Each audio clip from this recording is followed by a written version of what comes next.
The next speaker is Dr. Bao Tang. He is an assistant professor in University of Graz in Austria, and he's going to talk about chemical reaction network theory and partial differential equation. Okay. Are you seeing my screen? Not yet. Now it is coming up. Yes, we can see. Okay. Okay, thank you very much for the introduction. Let me see. I'll show this again. Okay, so it's my pleasure to have a talk at this nice conference. In fact, when I accepted the invitation, then I was thinking about it, and I am more like really a mathematician who's doing much more analysis than real algorithms.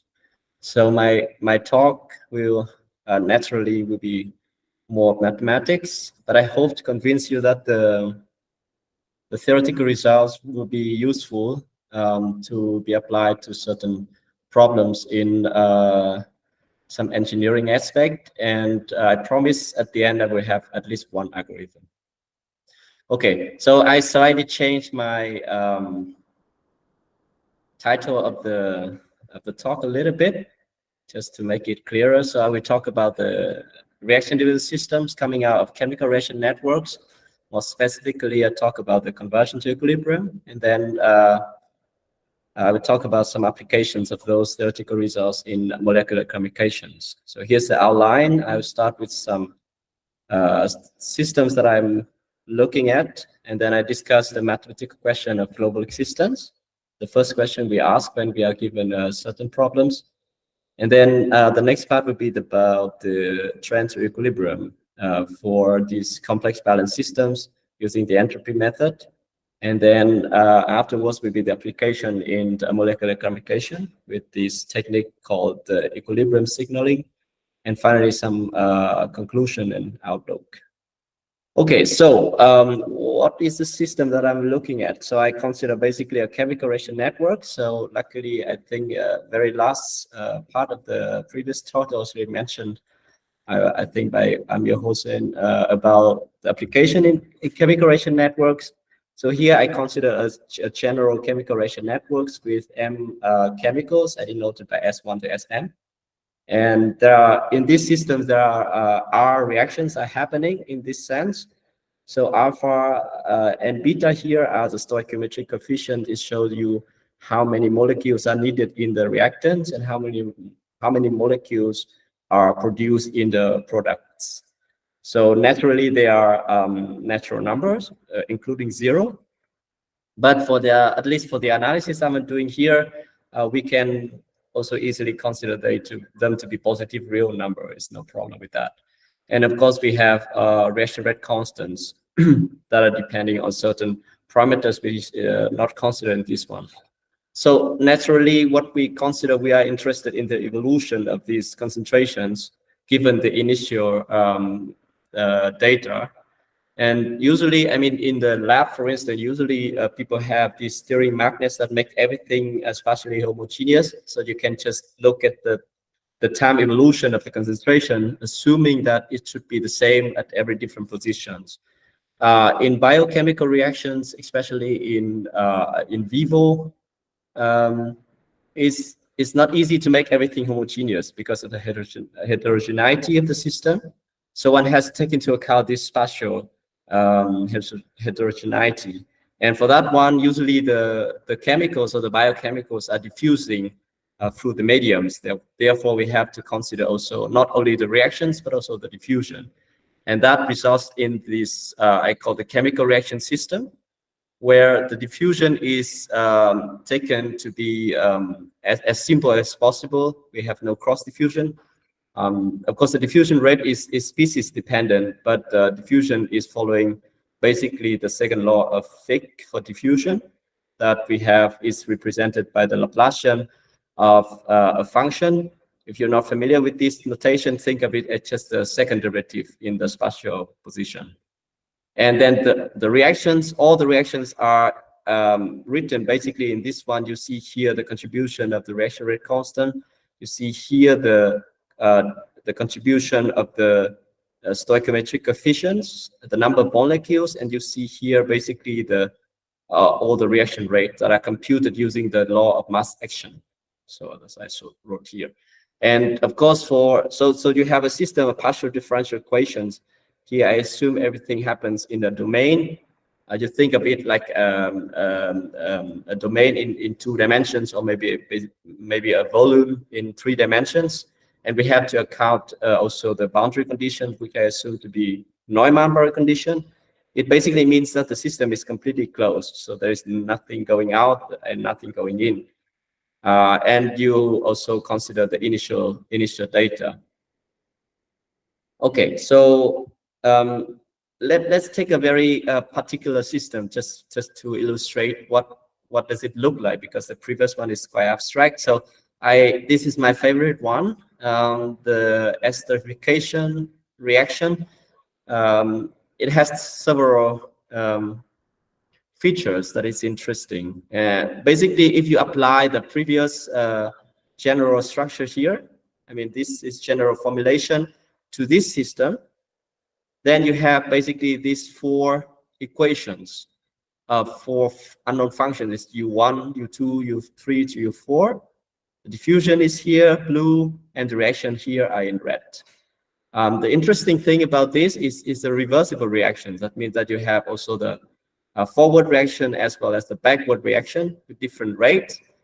And it's quadratic. It means that basically 1 molecule of this acid and this 1 molecule of this alcohol, this is alcohol in this axis, gives you basically the ester and then 1 molecule of water, and the way back the same. So it's kind of symmetric in some sense. And if you're familiar with PDE, you would already notice that in each equation you have 2 terms on the right hand side, one with the minus term, minus sign, which is usually good to show some kind of a priori estimate, and one with the plus one, which is usually bad. So you always have 1 good term and 1 bad terms. And in all equations, they are like that. And one term which is good in this equation becomes bad in the other equations. So it's kind of some symmetry. And because of that, the first question we ask, also as a mathematician, do we have a global solution? In the sense that if the solution exists, is it global? It exists for all time? Well, I mean, it's a biochemical reaction, it's an elementary reaction. No one expects anything to go wrong. I mean, intuitively, but mathematically, one cannot say that for sure until we have really a proof for that. So this is the famous example of Navier-Stokes equations, for instance. So here it's the same. So we ask, like, if we have the global existence of solution for this one. And more importantly, which is the main focus of this talk, is what is the large time behavior of this reaction? So let me give you a very brief history about this one, because it has different features, and two main features are important. The quadraticity that I've already mentioned, that the nonlinearity here of second order actually is they're bilinear, but if you think of it as a polynomial of 4 variables, then it's actually quadratic. And secondly, it has this symmetry that one good terms here becomes bad in other terms and vice versa. And because of that, the existence of global solution becomes quite non-trivial. There was some work dealing with something called the weak solutions. So solutions that are not in the conventional sense, but one has to understand it a much weaker way. Then the global strong solutions were only obtained in some small dimensions. So the dimension here is understood as a dimension of the domain that we're thinking of. So if it's 1 dimension, it's an interval. In 2 dimension is an area, and 3 dimension is a volume. So the small dimensions basically means that you can only do it in an area. So the question in all dimensions, including the physical 3-dimensional domain, has been resolved recently in some, I would say, parallel work from Félix Souplé, the group of Caputo, Godon, and Vasseur. And then with 2 collaborators of mine, Clemens Fenner and Jeff Morgan, we resolved that completely. So basically, now we know Now we know that for this system, we have the global solution, even in the classical sense. So it's good. But I just want to tell you that this is not a trivial matter, because the question was posed somehow in the 80s, and it was resolved somehow in 2018 as the first time. So I would say it takes around like 30 years. For some other higher order, so here you say quadratic, what about some system with higher orders, and there's some breakthrough by Fisher, and the solution here is so bad that it's not even satisfying the system itself. So, but it needs certain truncation. But I'm not going into details for this one. Now we're going into more the main part of this is the large time behavior of the systems. To do that, I need to define what is an equilibrium. And generally, a chemical equilibrium is a state where the concentration are time independent. That means that if you start with a certain initial data exactly at this chemical equilibrium, then it doesn't mean that no reaction happens.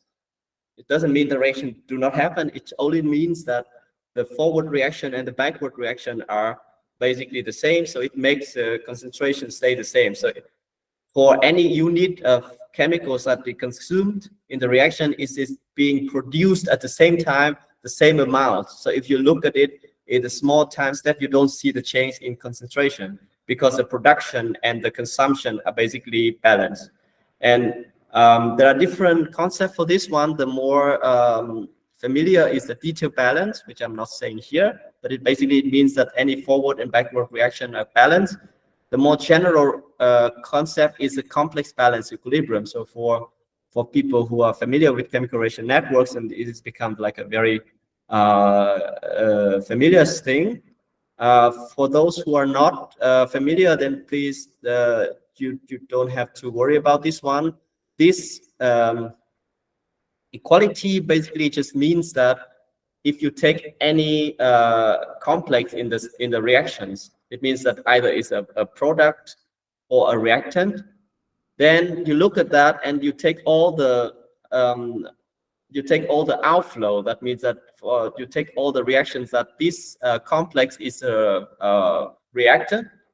You sum them up. It's basically thinking of all the outflow, and then all the reaction that this complex is the product, so all the inflow. So if you take these two, then the total outflow and the total inflow are balanced. Again, similar to previous detail balance, because of this balancing, the concentration stays unchanged and it becomes an equilibrium.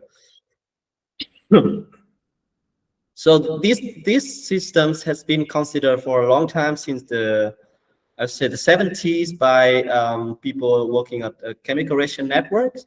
And the interesting thing is they look at the stability of this equilibrium, because this is, if the system has one equilibrium like this, then all other equilibria have the same properties.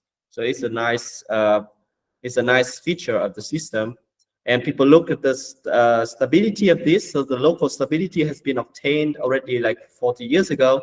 Oh wait, now it's 50 years ago. Okay, but the global stability, interestingly, is still open, as many partial results has been done for this, and there even a very celebrated, let's say, proposed proof almost 10 years ago.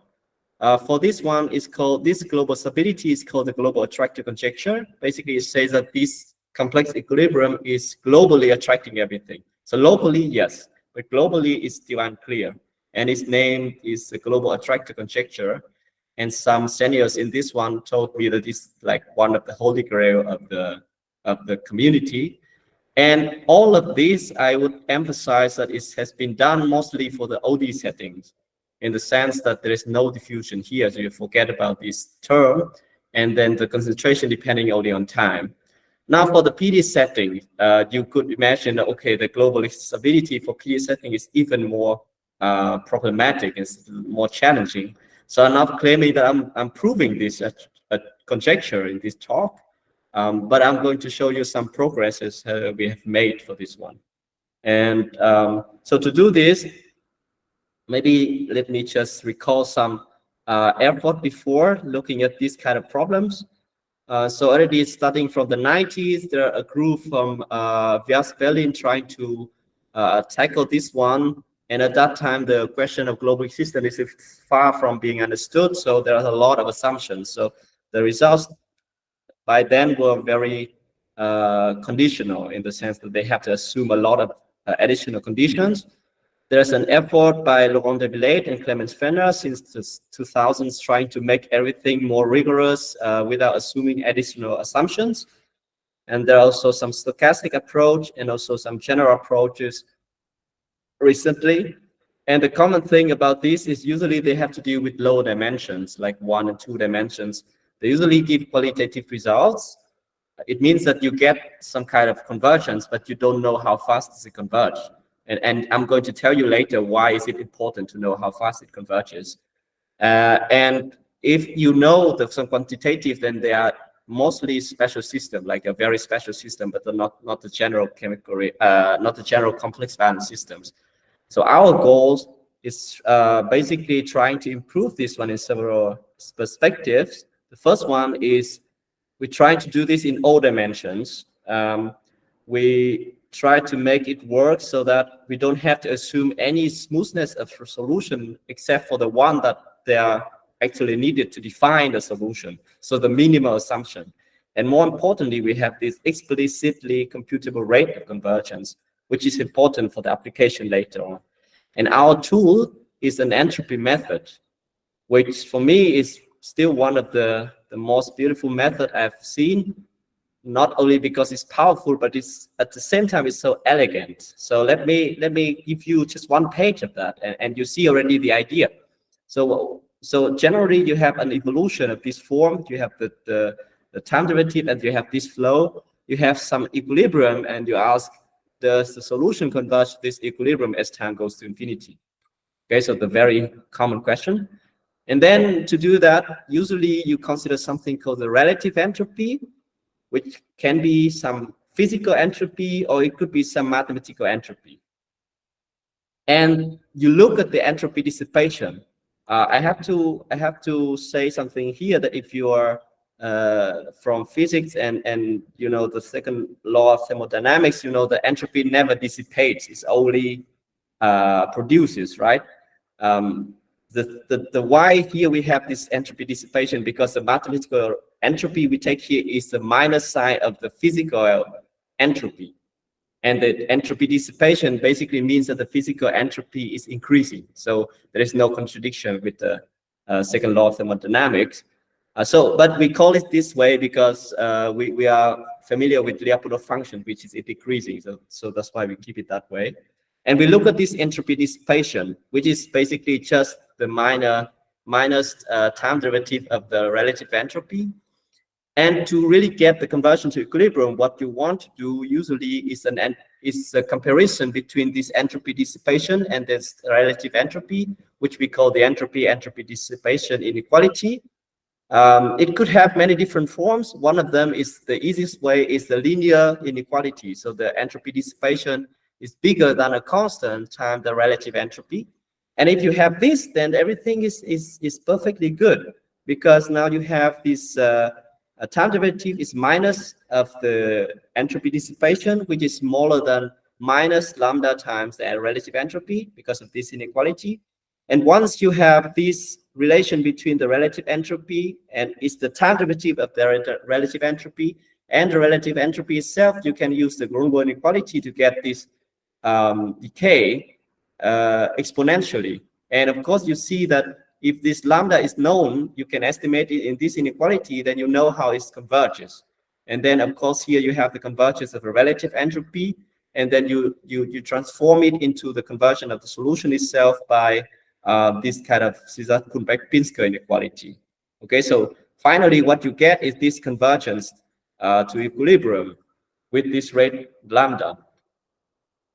So that's all the entropy method. Of course, yeah, I shouldn't say that that's all, but for me, that's the main idea of entropy method. There's no more. Of course, there are a lot of extensions. And in fact, this entropy method has It's so elegant, but has a lot of applications and also connections to different directions. So here I just mentioned several things that is related, for instance, to functional inequalities. It relates also to optimal transportation. It relates to something called the hypercoercivity, which was basically invented by Cedric Villani, who's interestingly also used the entropy method to prove the conversion to equilibrium for Boltzmann equation, which is one of the reasons he was awarded the Fields Medal in 2010. And there are many different pros for the entropy method, of which I like to quote the three. The first one, it gives you the global convergence. So you see in the proof, I don't need any linearization. I don't need the initial data to be close to equilibrium. Secondly, it gives you quantitative convergence rates. It means that you can estimate how fast it converges. And thirdly, it's robust to model variance. So that means that if you can prove the functional inequalities for one model, then for the other models having similar structure, you can reuse those such inequalities. Okay, so for the system we are looking at, okay, I am quite below my time, so probably I'm not going to spend too much time for this one. Basically, here just some setup for the results that I'm presenting. Basically, we have this existent unique equilibrium. Here, there is some warning that we have a unique positive one, but there are many boundary equilibria lying on the boundary of the positive quadrant, which basically are the main obstacles in obtaining a proof for this famous conjecture. But I'm not dealing with that now. And what we have here now, using the entropy method, we use a relative entropy. And if you're familiar with this, you realize already that this basically just the Boltzmann entropy, which is famous for the Boltzmann equation. And if you are familiar with information theory, you see that it's also the Shannon entropy. So, and then you can we can compute the entropy dissipation because of the complicated structure of the networks. Is in fact not non-trivial to compute this one explicitly. So it's one of the main results in this paper that we did. But basically, we could do it. So it's a contribution of the diffusion through this Fisher information. Again, in information theory, it has the same terminology. And then all the reactions in the system. And then our goal to prove now this entropy dissipation inequality. I'm not going into details how we prove that. I'm just going to give you the result that we have. So basically, using this entropy method, we show that for complex balanced chemical reaction networks in the PD settings, assuming that we have no boundary equilibria, okay, that's what we have to do. Otherwise, I already proved the conjecture, and that's not something I claim to do. So therefore, we have to assume there is no boundary equilibria. Then we have the convergence to equilibrium for all renormalized solutions. So the only concept solution is this, which is available for this type of system of higher order. And we show that any renormalized solution will converge to equilibrium exponentially. And more importantly, we have the rate of conversion is explicitly computable. Okay, so now I'm going back to this point, why this explicit conversion rate is important. Because, well, to be completely honest, when I did this, well, I know that, okay, if we know the conversion rate, this is nice, right? Because, I mean, naturally, it is nicer than not knowing it. But to be honest, at that time, I have no idea how one can use that, at least to my knowledge at that time. But then it came, to my surprise, an interesting application of that in something called the molecular communication, which is something proposed to me by an engineering professor from University of Lyon. Is in something called the molecular communication. And what is this one? So here's the definition I took from Wikipedia, which is not. Also, if you look at the classical books in this area, you can see that it's also similar things. So it's basically an engineered biological communication that allows nanomachines to communicate using chemical signals.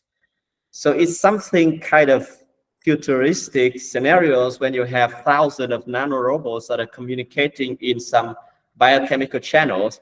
And because of their size, they don't communicate using electromagnetic fields or maybe acoustic waves. So the idea of this was proposed in 2005 by by some Japanese scientists, that maybe these machines can communicate mimicking how cells communicate, basically using the chemical signals in the biochemical systems. Okay, so basically you have the transmitter where you have molecules that are sent into the system, and then you have the chemical reaction systems where all the diffusion, advection, and chemical reactions happening. And at the receiver, you basically obtain the molecules and you try to detect what was actually sent from the transmitter. And this one, though yet still kind of theoretical idea, has, because of this potential application, has been developing for the last 20 years quite fast. So the first Elsevier journal is nano communication that was somehow devoted to this, and then you have also the IEEE journal about this one, and now they have I think I don't know if it's annual or biannual conference about molecular communication. This is quite a big event. So what can I do with my theoretical results, try to apply to this one? The idea is, of course, trying to make this detection or these sending messages work, you need to know the dynamics of the biochemical systems, right? So now thinking of it as biochemical reaction networks, then of course the dynamics of the system is important. And the idea here was, if we send something here, and then everything is initial data that you send at the initial time, and then because of the system is going on, but if the system is converting to certain equilibrium, then after some time, which you would know because now you know how fast it converts to equilibrium, after some time you would know that maybe the state is close to equilibrium. So what you detect at the receiver is more or less an approximation of the equilibrium. And now if you know the equilibrium, you can somehow invert it to detect what were actually sent at the transmitter. So that is basically roughly speaking, is the main idea of this, something called the equilibrium signaling that we used, that we developed basically for this molecular communication. So what we use is we utilize this explicit conversion to equilibrium to accurately approximate the desired output at the receiver, because we know that it's close to equilibrium and we can quantify the error there. And interestingly, this somehow robust to the geometry of the container. For instance, here we have this transmitter here and the receiver here, and here you have some walls that are blocking molecules to go through. And this, you have basically just a channel. But it also works in this case when you have basically a blocking in between, and the molecules have to go through either this way or this way. But this equilibrium signaling is still applicable in that sense. And as promised, here in the final slide, I have an algorithm. So what is the algorithm that we're using here? So from the mathematical point of view, it's nice to use these PDEs, deterministic, to work with. The problem is in biochemical systems, when you release certain molecules, the number of molecules is small. So a more accurate description would be the stochastic description. So you would have stochastic reaction diffusion mass equations. And then now what we can do is, first we have this conversion to equilibrium now in blue that we already know, but we should also know, or we should have also, that this stochastic is somehow well approximated by the deterministic PDE that I presented at the beginning. So if we have both of this, then we can compute basically the joint likelihood, and from there we have the detection scheme, which is basically an optimization problem. And then from there we can, from this joint likelihood, we can really derive an efficient detection algorithm where we not solving this n+1 bits at the same time, but we basically doing the branching. So at every step, we try to look at the optimization problem at every step, and in the end, basically, we get this one. So instead of exponential complexity, we have basically a linear complexity. But I'm not going into details because my time is already up, actually. So let me conclude. What we did is we proved some conversion to equilibrium for a large class of chemical reaction systems using the entropy method. We somehow developed these equilibrium signalings for molecular communication utilizing these theoretical results. Some outlook, of course, my dream would be to tackle this conjecture, but of course, that's something people dream about, but don't dare to really say I'm going to do it. But yeah, well, any progress would be celebrated very well. And maybe the last thing is here you see the red part that somehow we have to assume this approximation from the stochastic to the deterministic.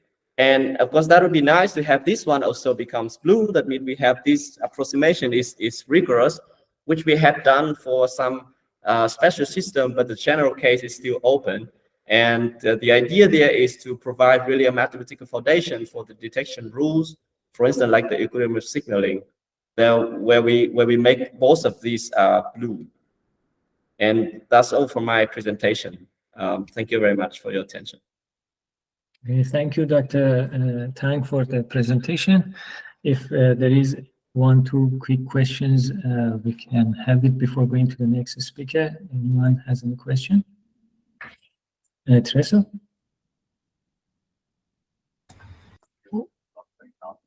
I think Teresa raised hand. Yeah. Oh, sorry that I was muted. Well, I have never heard about this molecular communication, and I was really surprised. I really enjoyed your talk, by the way. But my question was going somewhere else, and I don't know how much of an expert you say that entropy method could be used for finding optimal transportation. I don't know if you refer something like logistics or something like that. Yeah, so the optimal transportation here is understood more in the mathematical sense when you have a certain measure from one place and you want to transport it to another place. But this transportation is following certain rules, which is an evolution process. So the entropy method is basically showing you the fastest way to transport this one along this evolution. So it's basically the conversion to equilibrium. And there actually the optimality is relating to the optimal conversion rate.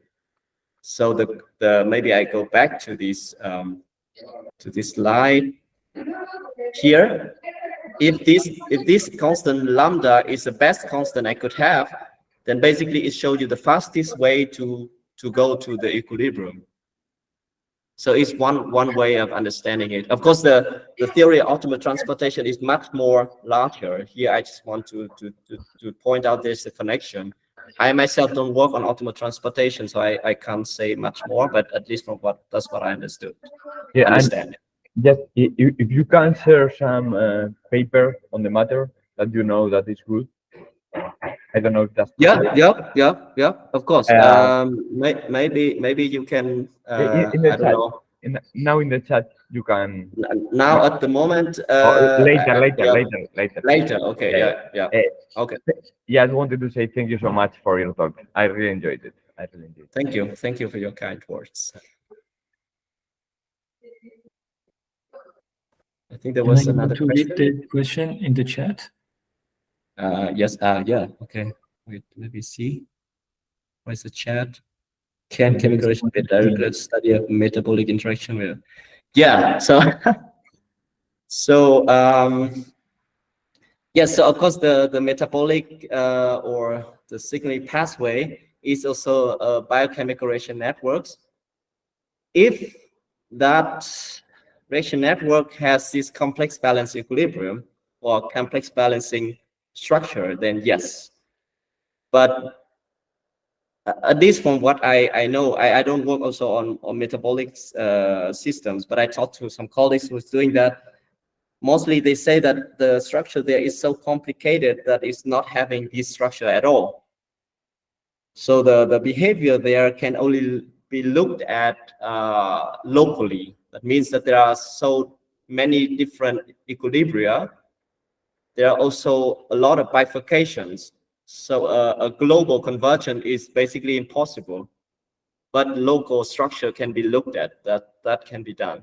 And of course, I mean, if you are familiar with this chemical reaction network, then they use that a lot also in metabolic interaction.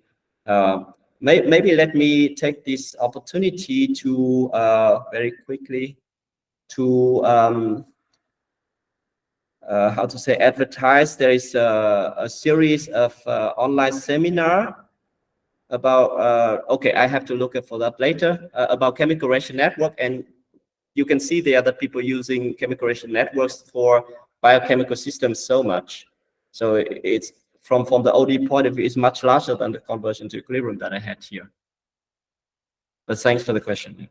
Yeah. Do you mean the conference MORN, MORN? Yes, exactly. Exactly. I yes. can share the link on the website. Oh, yeah, that'd be great. Thank you. Thank you. Yeah. So okay. Thank you, Dr. Tang, for the presentation.